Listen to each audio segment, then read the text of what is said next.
So recently, I just hit 100 subscribers. For this special occasion, I decided to do something different. And OMG guys. Thank you, champion. That's right, guys, I challenged Risk4Ever himself to a series of 1v1 battles. Risk4Ever has already defeated both the Master Risk. And that is the end of that epic match battle of the history. As well as the Riskinator. Hold up, guys, I think I'm getting incoming. Is that you, Riskinator? It is? Do you have any tips on winning? Don't forget to have a risk-tastic day. Thanks, Riskinator. I guess I'll just have to figure out how to win on my own. Alright guys, so the settings for these games are the same as in the Master Risk versus Risk4Ever 5K sub special. The only difference being that it's going to be progressive cards instead of fixed cards. I thought that would be a little bit more balanced with the sets. Also, another difference is that the first player will get 1 point for winning, and the second player will get 2 points for winning, which I also thought would be a little bit more balanced. And the first player to 5 points is going to win the series. So in the first game, I was fortunate to go first, and I went straight for Australia. Risk4Ever went for South America because he couldn't really invade Australia, which gave me the advantage because I was able to invade him back into his continent. He couldn't really defend against me because I'm getting a lot more troops than he is. So he tries to recapture South America, that's what he does. But you can see I'm slowly building on him. And he already says, good game. So at this point, I decided to try to capture Africa and then invade South America. But boy, was that a mistake because I ended up losing that 3v1. So that was unfortunate because generally a 3 versus 1 should go in your favor. But it didn't work out for me. So that gave him a little bit of breathing room to where he could capture Africa and have a little bit more of a chance of winning. Now I have to invade both of the continents, but fortunately for me I had a set, and that set helped me invade both of them as well as capture South America. So that was fortunate for me to have that set. I decided to fortify my troops out of Australia, some of my troops out of Australia. If I kept them there, then they would be landlocked and they'd be completely useless to me defending Australia like that. So I put out that 4, which will help me invade Risk4Ever into South America and then capture some territories in North America. And actually, I was able to hold that or capture that. Yeah, so this game is over, and I get the 1-0 lead in the series. The series is still early, though, and this time, Risk4Ever is going to get the advantage of going first. So he captures as many territories as possible, and then fortifies to Australia to stop me from going for that continent. So instead of going for Australia, I just chose to capture Africa and then invade him into South America. I tried to capture Australia, but that blitz roll unfortunately didn't go in my favor.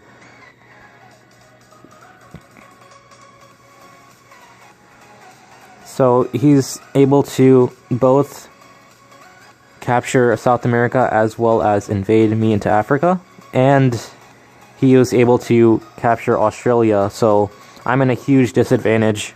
That was really smart of him to place his 5 troops there on Siam to capture Australia. So now I have to actually invade both of these continents, and boom, that 3-on-1 didn't work again. That's the second time I failed to invade South America with a 3 versus 1. So now Risk4Ever is going to have a huge lead because he was able to hold South America. There he goes, capturing territories. Yeah, and there's really nothing I can do at this point. I'm only getting 5 troops, and he's going to hold at least one of these continents. I try my best to do something, but there really isn't much I can do at this point.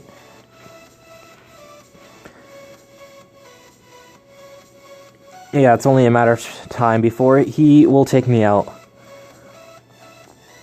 I do have a set, so that will help me invade South America at least one more time.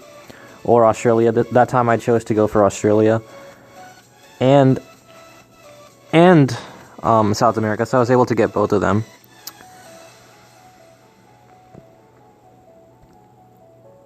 But, okay, so he had a set. That's game ending, though.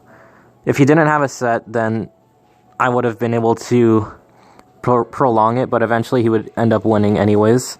Alright, so he was able to win that, and series is now at 1-1.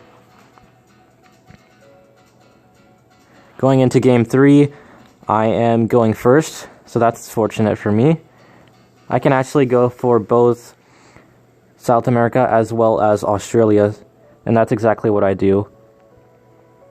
I actually am able to get both of those continents, and he's already saying GG because there's no way he can actually invade both of my continents.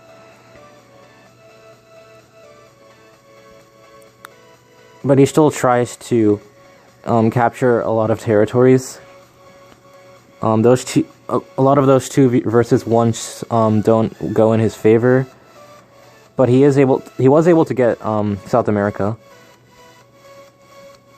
But as you can see, I already have like a huge lead already because I was able to capture almost all of his territories. Yeah, and that's game over. So I was able to get a quick win there. That's gonna help. So this is just me finishing it up. Now it's the series is 2-1 in my favor. Oh, this is from Risk4Ever's point of view. Going into the next match, I'm actually going second this time, so that's gonna be rough. He's able to capture both Australia and South America. I'm like in a really bad situation now. So what I do is I decide to go for Australia. And fortunately for me, I'm actually able to invade and capture the entire continent. So if I'm able to actually hold Australia for a turn, I might have a chance of pulling an upset. Because when you're going second, you don't have that many chances to win. And I think the best way to win going second is to do exactly what I did right here, and that is to go for Australia. Because unlike South America, you have only one border to defend, so you have more chances of holding onto that continent. And if you're able to hold onto that continent, then you will have better odds of winning. So yeah, I was able to hold on to Australia, and shortly after I was able to invade him into South America. So I have very good chances of winning this, actually.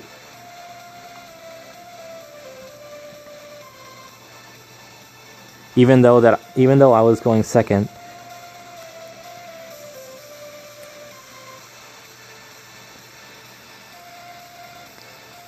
Yeah, so I'm actually in the advantage right now. It's almost as if I'm going first, because I'm the one holding a continent and he's the one having to constantly be the defender and recapture everything that I take.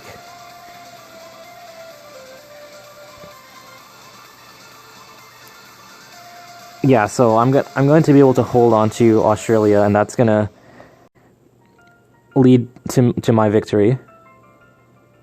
So this was really nice because I was actually able to win going second, and at this point I was thinking, okay, now I'm gonna have a decent chance of winning this, because I'm already 4-1 in the series, and even if I get one more win, I'll be able to win this. And I was like, yes, I'm going first this time, so I should be able to win this, right? Because you're going first, you have that advantage.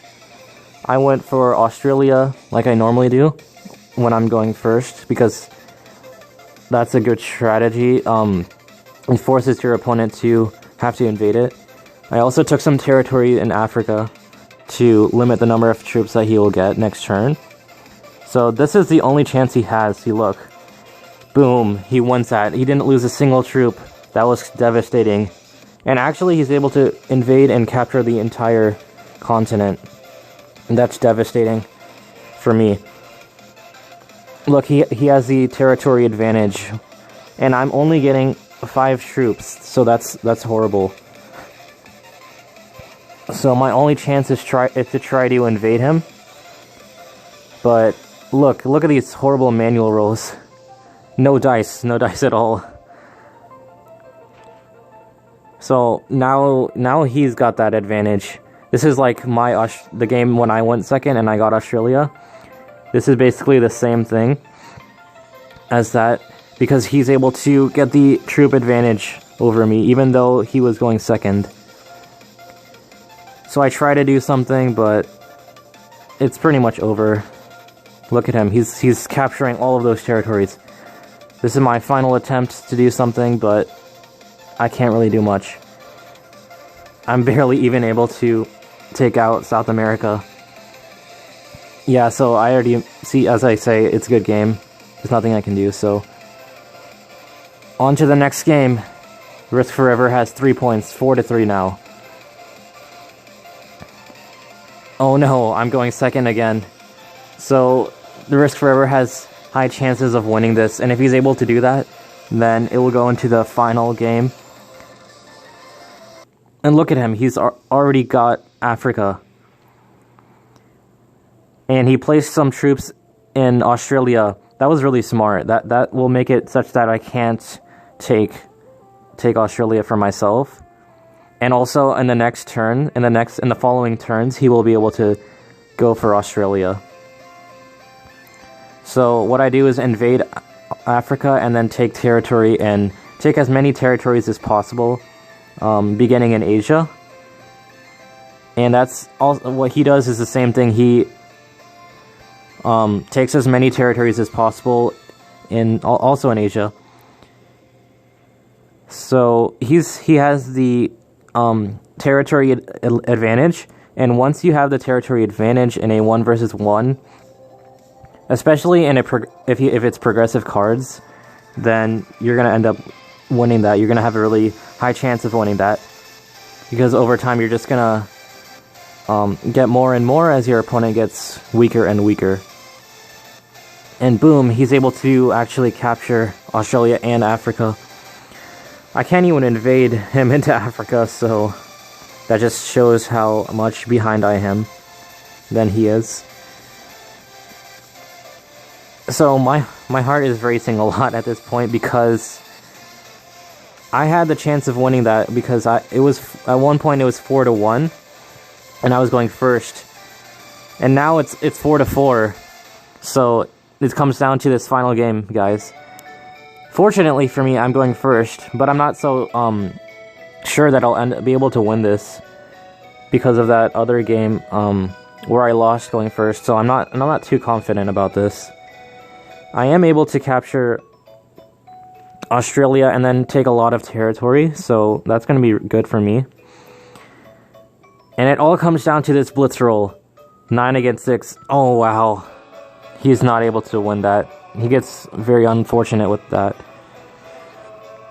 He tries to take some territory, but at this point the game is pretty much over, because I'm gonna have a huge lead on him.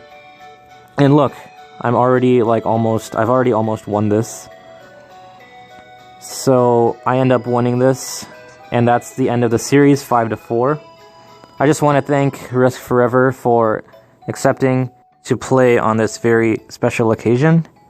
Be sure you guys go check out Risk4Ever's channel if you haven't already.